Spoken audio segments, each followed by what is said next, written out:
그 의료 빅데이터라고 하는 거는 의료의 특수한 연구 분야 중 하나인데요. 어떻게 진행이 되는지, 그리고 그 의료 빅데이터를 공부하기 위한 선행 학습 과정으로 어떤 것들이 있는지를 말씀드리려고 합니다.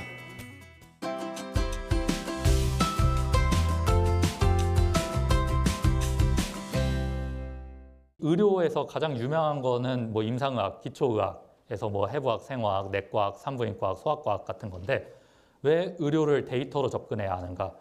의료 데이터라는 게 왜 필요한가? 여러분들은 의문을 가질 것입니다. 의료 데이터는 사실 의과대학의 공부 과정 중에서 굉장히 일부를 차지하는 마이너한 분야인데 왜 의료 빅데이터를 공부해야 되는가? 왜냐하면 기초의학하고 임상의학을 이렇게 많이 공부를 해도 9시부터 6시까지 뭐 계속 수업을 듣고 실습을 돌고 병원에 있어도 아직 알 수 없는 많은 분야가 남아있기 때문입니다. 이쪽에 난제로 대표적인 걸 하나 설명드리자면은 오메가3에 관한 예시가 있습니다. 그래서 오메가3가 건강에 좋은가 나쁜가? 이거 여러분들은 어떻게 생각하세요? 오메가3가 건강에 좋다고 생각하시나요? 아니면 도움이 안 된다고 생각하시나요? 좋다고 생각하시는 분들이 많이 계시죠. 그런데 오메가3에 대해서 물론 의과대학의 과정을 통해서 많이 공부를 할 수가 있습니다. 그래서 오메가3가 화학적으로 어떠한 구조식을 가지고 있는지, 그리고 생물학적으로 어떤 역할을 하는지, 세포막의 구성 요소로서 수용체의 기능, 동맥벽의 수축 및 이완, 염증 조절 호르몬 등에 사용된다라고 하는 생물학적, 화학적 지식을 배울 수 있고, 또 기초의학적 지식, 해부학적 지식으로 심장의 관상동맥이 어떻게 생겼는지, 그리고 이 임상의학적 지식으로 심장의 관상동맥이 막히는 기전이 어떻게 되는지, 그런 것들을 여러분들이 열심히 의과대학에 간다면 공부하게 될 것입니다. 그러나 이렇게 열심히 공부해도 오메가3가 심혈관 질환에 좋은지 아닌지 여전히 알 수가 없습니다. 그래서 오메가3가 발견된 지가 언제고 그거에 대해 연구가 된 게 수백 건이 있는데 아직도 논란이 있습니다. 결국에는 인간 대상으로 검증한 것만이 의학에서 실제로 사용될 수 있는 것입니다. 인간 대상으로 의학을 검증하기 위해서는 데이터 연구 혹은 임상시험이 있는데요. 여러분들이 생각하는 인간 대상의 의학 연구는 임상시험이 가장 잘 알려진 이미지일 것입니다. 임상시험 모집이라고 해서 어떠한 아르바이트에 지원을 해보면은 어떤 약을 먹거나 혹은 혈액 검사를 하거나 병원에 입원하거나 여러 가지 진단 검사들, MRI, CT, 엑스레이 등을 찍거나 하는 식으로 해서 약을 먹고 그 효과 혹은 부작용을 관찰하는 임상시험 연구가 많이 있습니다. 그래서 이렇게 임상시험을 통해서 환자를 모으고 특정 치료를 하는 사람과 그렇지 않은 사람을 구분해서 꾸준히 추적 관찰하면은 인간을 대상으로 한 연구를 진행할 수가 있습니다. 근데 이게 쉬울까요? 어려울까요? 당연히 쉽지 않습니다. 그리고 어려운 걸 떠나서 아예 불가능한 경우도 많이 있습니다. 예를 들어서 제가 연구한 내용 중 하나인데 운동의 코로나19 예방 효과를 검증한다고 해봅시다. 그래서 임상시험을 위해서 환자를 모으고 운동의 코로나19 예방 효과를 검증하려면 환자를 모은 다음에 어떻게 해야 되겠어요? 어떠한 그룹은 운동을 시키고 어떠한 그룹은 운동을 안 시키고 그걸 강제로 해야 돼요. 그런 다음에 이제 코앞에다가 그 코로나19 바이러스를 분무를 하는 거죠. 그런 다음에 운동을 한 사람들은 안 한 사람들 대비해서 코로나19에 대한 저항력이 있구나 확인하면 되는 겁니다. 그게 가능할까요? 불가능하죠. 이처럼 임상시험이 불가능한 주제조차도 많이 있고요. 임상시험이 가능한 주제라고 하더라도 임상시험을 하는 거는 굉장히 많은 비용과 시간이 들어갑니다. 그런데 어쨌든 인간의 연구를 해야 되기 때문에 그 데이터를 이용해서 연구할 수밖에 없습니다. 그래서 코로나19의 감염 중증 위험에 대해서 운동을 한 사람과 하지 않은 사람의 데이터를 비교한 연구가 있습니다. 바로 제가 한 연구인데요. 제가 세종대 데이터 사이언스학과 재직 중일 때 연구한 내용으로 운동을 하면은 코로나19의 감염과 중증화 위험도가 낮아진다는 연구를 수행한 적이 있습니다. 이거는 어떻게 가능했을까요? 보시면은 2020년 1월부터 5월까지 코로나19 검사를 받은 국내 20세 이상 성인 76,400명을 대상으로 후양적 데이터 조사를 시행을 한 거죠. 그래서 이 76,400명을 대상으로 해서 다음과 같이 4개 그룹으로 나눴습니다. 운동이 충분하지 않은 그룹, 근력 운동은 충분히 하지만 유산소 운동은 별로 하지 않는 그룹, 반대로 유산소 운동만 하는 사람들, 유산소 운동하고 근력 운동을 둘 다 수행하는 그룹으로 4가지로 나눴습니다.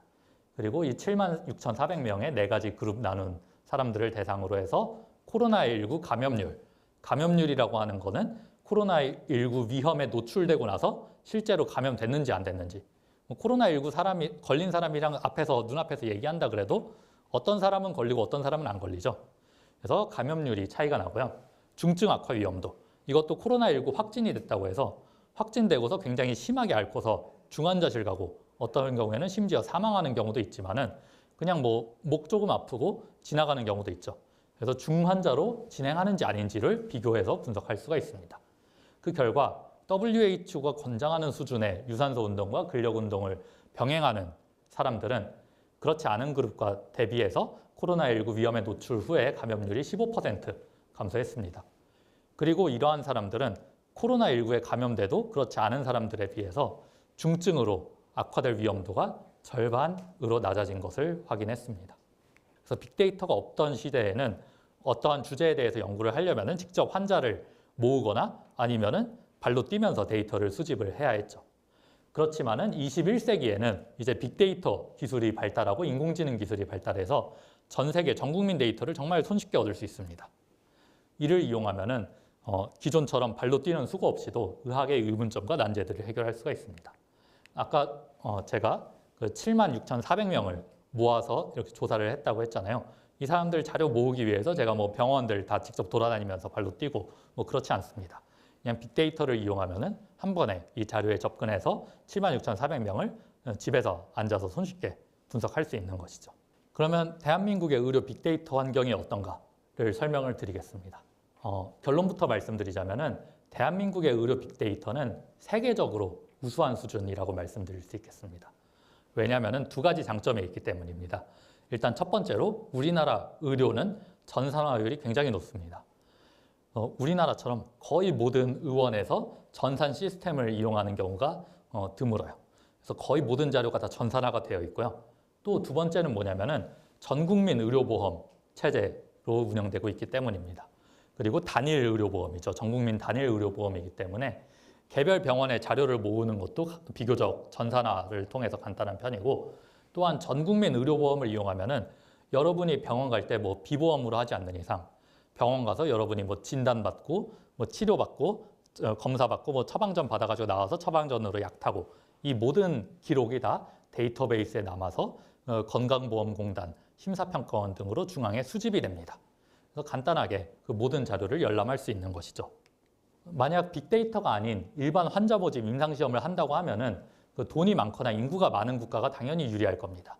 그렇지만은 대한민국에서 연구하는 사람들은 전산화율 95%, 의료보험 가입률, 단일보험 98%를 갖고 있는 대한민국의 환경을 다른 나라들이 따라오기 힘듭니다. 그래서 우리나라 연구자들은 이러한 빅데이터를 적극적으로 활용해서 연구를 해야 하고 실제로 적극적으로 활용해서 연구를 하고 있습니다.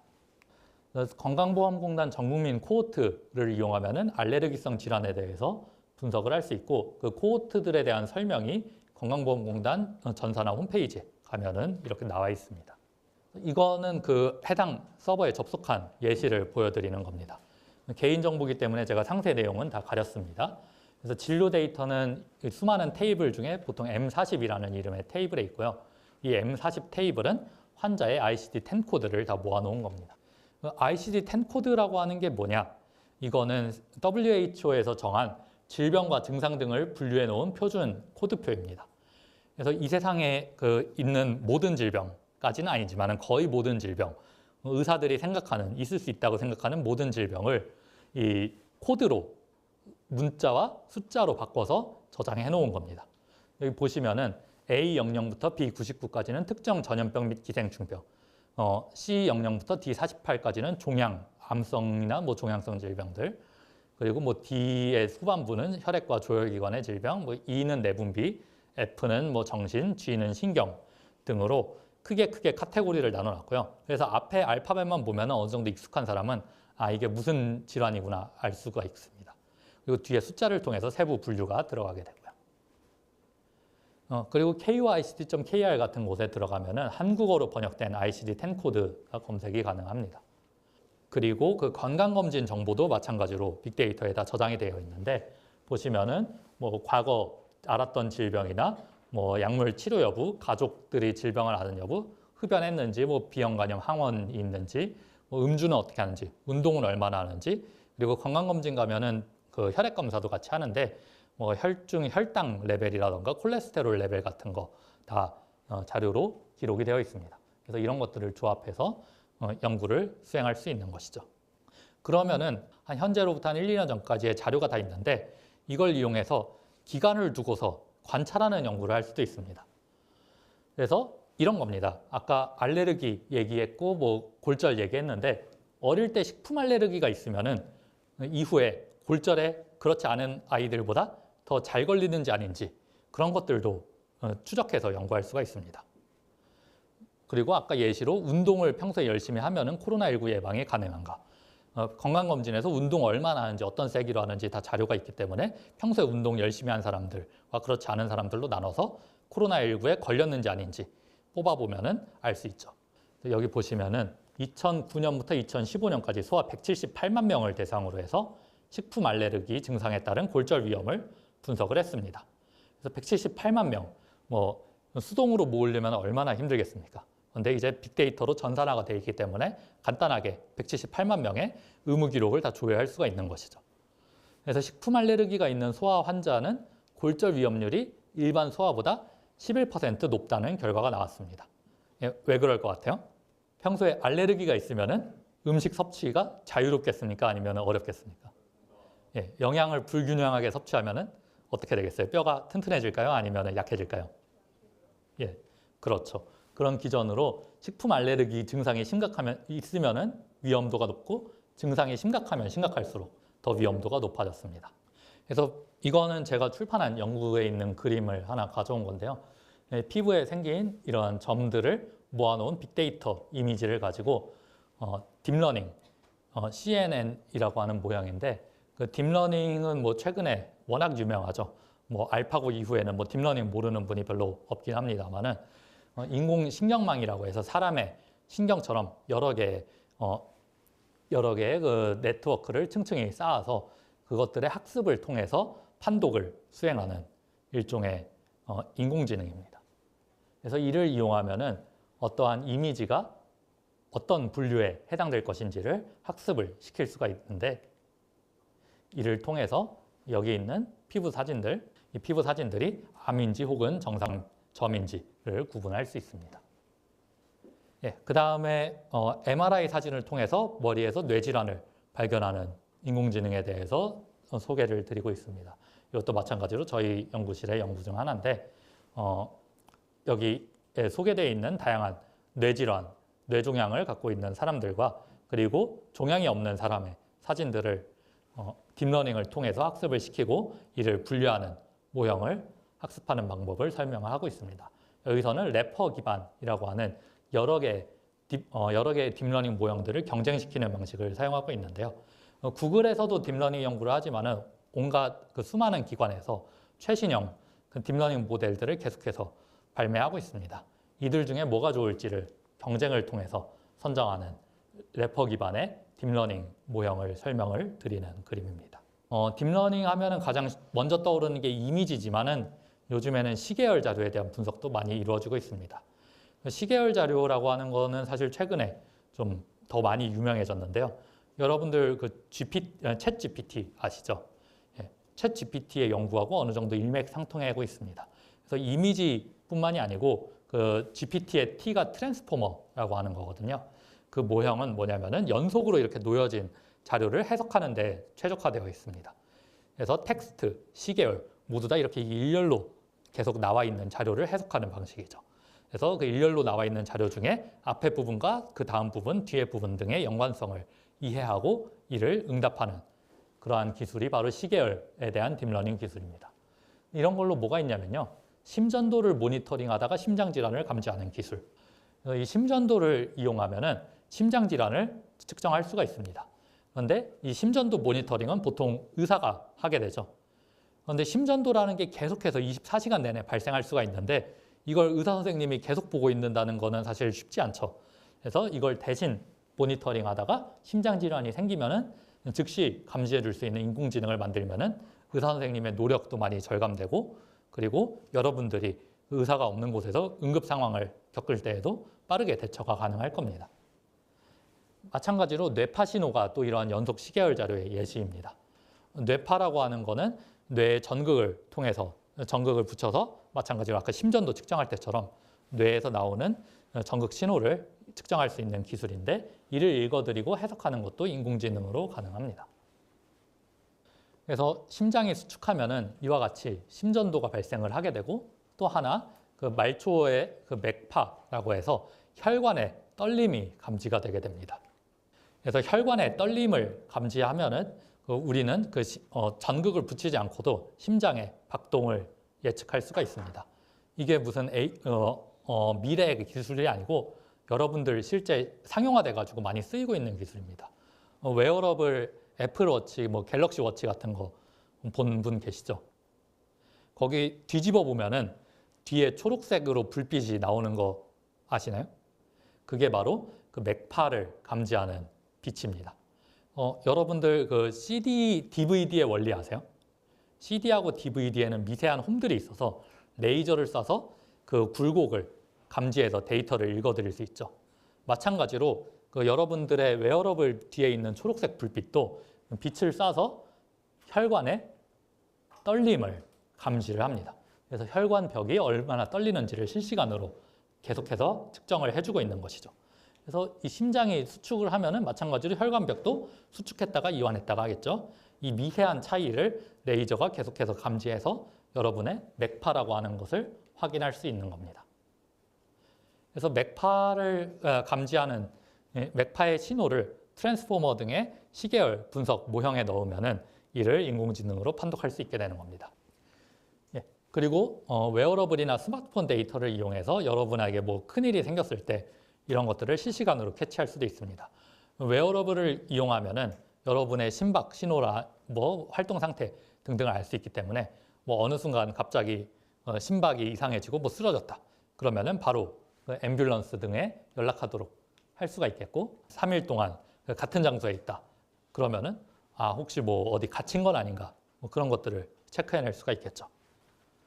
그리고 챗봇과 앱을 이용해서 디지털 헬스케어로 넘어갈 수 있는데 진단과 상담을 평소에는 그리고 여러분이 생각하기에는 꼭 의사 선생님한테 가서 하는 것으로 지금 다들 상식이 되어 있을 겁니다. 그렇지만은 이러한 진단하고 상담을 언젠가는 챗봇을 이용해서 수행하거나 혹은 원격으로 수행할 수 있는 시대가 올 것입니다. 그리고 어플리케이션을 이용하면 실시간으로 환자의 상태에 맞춰서 의료 정보를 제공하고 의료를 추천해 줄 수 있는 시대가 올 것입니다.